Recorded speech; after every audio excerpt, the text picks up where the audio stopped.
Okay, so today we're going to be talking about program evaluation and program development.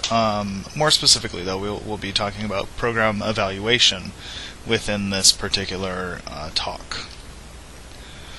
So the learning goals for this, what we want to do is understand logic modeling, how to do a logic model, the steps of evaluation, and evaluation theory. Now, just to note, evaluation is a field in and of itself. I'm in my office now. I have several, as in probably half a dozen or more books on evaluation alone. So evaluation is a very comprehensive, fairly comprehensive field by itself. So we'll just be covering the basics of evaluation.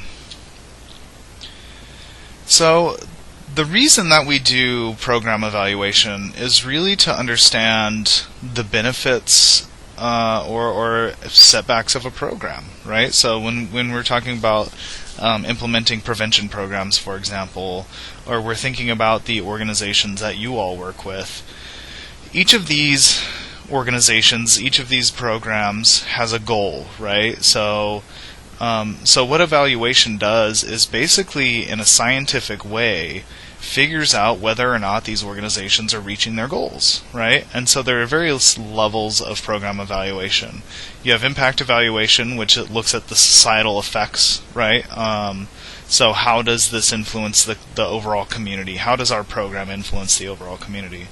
You have outcomes, which is sort of the verdict of effectiveness, meaning did our program work for the people that we were intending it to work on, right? So if we're working with an HIV/AIDS organization, for example, did our program, did our organization do what it was supposed to do for those individuals?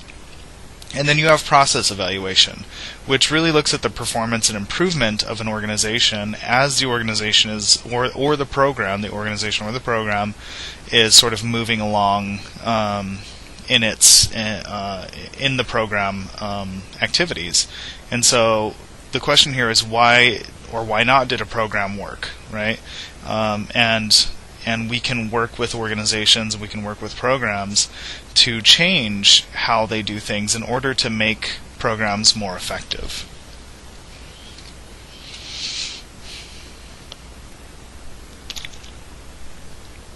One place that we start as evaluators, community psychologists who are doing evaluation, is to construct a logic model. And what a logic model does is it's a sort of graphical representation of how a program is expected to work. So looking at our outcomes and sort of working backwards, what do we want to lead to these outcomes? What activities are in place to create the outcomes that we want? And these are the connections between what's believed to exist and what actually exists, and how we're going about creating the changes we want in the community, or with the individuals who are touched by our program. So the interesting thing here about logic models is that logic modeling should actually be done at the beginning of a program, period, without respect to conducting evaluation. It should just be done by the program managers at the beginning, at the start of a program. Oftentimes, however, this is not the case, and so what ends up happening is evaluators come to the table and they work with organizations and they work with programs, and they don't really know what they're doing or why they're doing it, which is sort of odd, right? And you'll see what I mean in a second. So you sort of have four steps for building a logic model. You have the conditions, the activities, the outcomes, and the impacts. In this case, the conditions are the things that basically what is the problem or issue in our community that needs to be addressed, and what are the factors that are contributing to this? What are the factors that are contributing for the need of an intervention? So what are the conditions in our community under which we need to start a program, right? Is our community have have high drug use rates? Does our community have high dropout rates, right? These are the things that contribute for need of an intervention. So now we have a problem that we're trying to address. We have an issue that we're trying to address. And so the activities are the things that a program or an organization does in order to try to address those issues. So a logic model in this case sort of goes, well, what should we do to address this issue? What are the things that we need to put into place to try to address the issue that we identified under the conditions?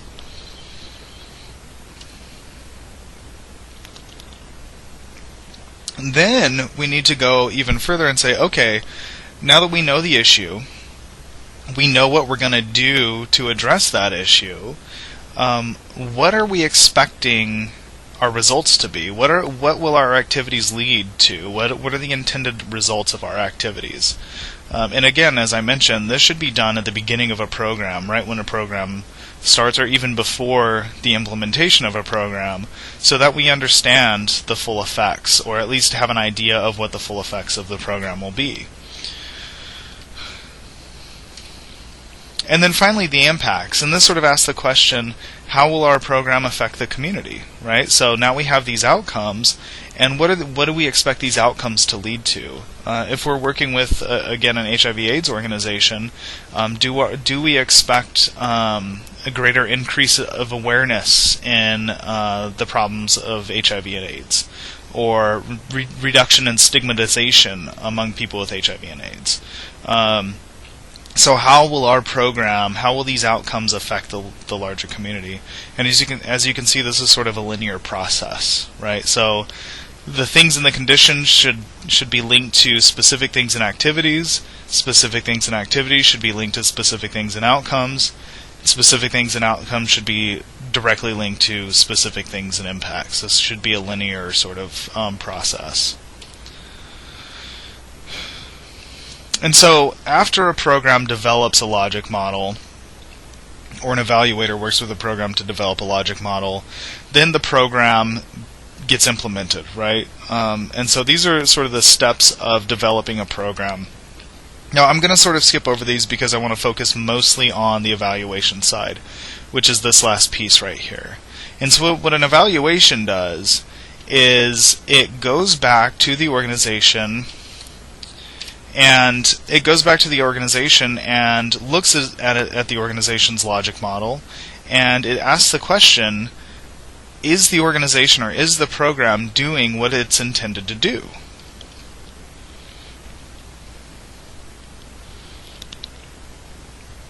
So again, when a program's been done, right, when a program's been conducted and an evaluator gets called in, what an evaluator is basically working with the people of the organization, working with various stakeholders in an organization, and really trying to assess not only the effectiveness of what they're doing, but really if the organization or the program has a clear sort of linear development of its program. If its conditions are leading to its activities, if its activities are leading to its outcomes, and if its outcomes are leading to its impacts, right? So an evaluator assesses that whole process. And so evaluation then has 4 steps. Goals and outcomes, process evaluation, outcome evaluation, and impact evaluation. And so these 4 steps map fairly well onto these four things for the logic model: conditions, activities, outcomes, and impacts. And so what I'd like to do here is give you all a running example, just so this is hopefully a little clearer. I worked with an organization in Michigan called Haven House. And what Haven House is a transitional housing for homeless families in the Lansing area. And so their goal was to move people from being homeless into their own transitional housing, which was their own organization, their own large house in Lansing, and then from the transitional housing, or the Haven House, into their own personal, the family's own personal home. So they're an apartment, a house, what have you, right? And their overall goal was to try to decrease homelessness for families in the Lansing area. And so when conducting evaluation, it's necessary to identify the goals and desired outcomes, right? So when we think about Haven House, the goal here was to decrease homelessness in the Lansing area. So it's and specifically among those families that they worked with in the Lansing area. And how they're measuring that, so the outcomes here, the specific targets to be measured, was the length of time for housed individuals among clients. And what that means is, after transitioning out of Haven House into family's own living space, the length of time that families actually spent in that living space before becoming homeless again, if at all, right? And so the goal was to ensure that those families stayed in their living space indefinitely without becoming homeless again. And so we measured, that was one of their measures, the outcomes that they were looking at there. And so it's necessary to identify these things when you're conducting an evaluation in the first step, right? The target group, who are we targeting? In this case, it was homeless families, specifically. What are the desired outcomes and the primary goals, right? And those are these two things up here.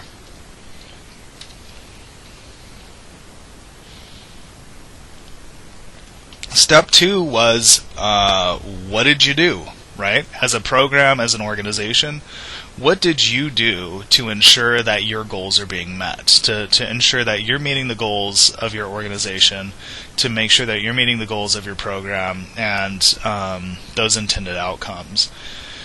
And so in our case, right, our organization, the Haven House, they did all kinds of things. So one, they obviously provided transitional housing, so families could come stay in the Haven House when they needed housing.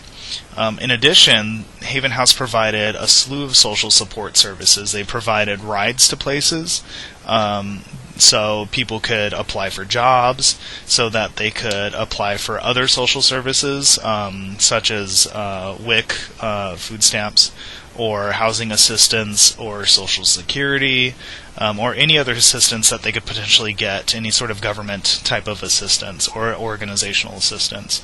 They also provided training and education around the housing process and how to get housing. And so they really helped them transition into their own living space, families transition into their own living space. So these are the things that the organization actually did, right? And so a process evaluation looks at those processes and maps them onto the goals and the outcomes and asks the question, are you doing what you're supposed to be doing? Are you doing the things that will lead you to the outcomes that you desire? And in addition, what is learned from this experience? What can we change to make this better? And what's working well already, and how can we bolster those things? Outcome evaluation is a little different. So outcome evaluation isn't looking at those processes. Outcome evaluation is looking at the immediate effects of the program. So asking the question, did the program reach its desired measures, its desired goals for the specific population? So in the Haven House example, the outcome evaluation would be asking the question, did you decrease the time that families spent without a home? Did you decrease the time that families spent, or increase the time that families spent living in some sort of housing situation? And there's a variety of ways to collect this data, right? So you can have key informants, observations, self-reports. You can just collect archival data from the organization itself. And so again, this is asking the question, how effective was your program? Did it do what it was intended to do? And again, the impact evaluation is asking the larger question, right? What effects did your program have on the larger society, right? How does this impact the larger society? So as a whole in the Lansing area, right, did Haven House decrease homelessness, or the time that people spent in homelessness across the Lansing area? Or did it do things potentially like raise awareness about homelessness? Did it potentially influence policies and procedures about homelessness in the Lansing area. So this is a larger sort of assessment of the larger goals and impact that a program has in a larger community. So again, just to wrap this section up a little bit, the evaluation piece, right? These 4 steps down here map onto the logic model, and the evaluation is sort of the one component of program development, and we're not focusing too much on this. So know these well, know these as well. And again, the goal of evaluation is to really understand the process of an organization or the process of a program and see if it's working, and ask the question, what can we do to make it better if it's not working well? And there's just one thing that I want to note. The book talks a lot about empowerment evaluation. Now, empowerment evaluation is just one evaluation theory. This is a point that I really want to make clear. And I think because one of the authors of the book, Abe Wandersman, he's sort of the guy who created empowerment evaluation, he's also an author of the book, which sort of makes sense why empowerment evaluation is in the book. However, evaluation theory, there are tons of them. There are dozens of evaluation theories. Responsive evaluation is another one. Utilization-focused evaluation, participatory evaluation. All of these are theories that help guide the practical process, the roles, the relationships, the outcomes of an evaluation, right? It basically guides how an evaluation is conducted. And each of these has its own theory as to how evaluation should be conducted, or its own guidelines as to how evaluation should be conducted. So I don't think it's necessary to go into empowerment evaluation in significant detail. I think what's important is to understand that empowerment evaluation is one way to think about how evaluation is done, how it's conducted. And there's several others that do similar things but think about it in a much different way.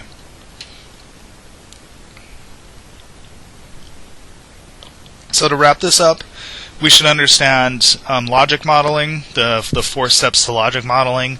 We should understand the 4 steps of evaluation, and we should understand what evaluation theory is and how it's relevant to evaluation.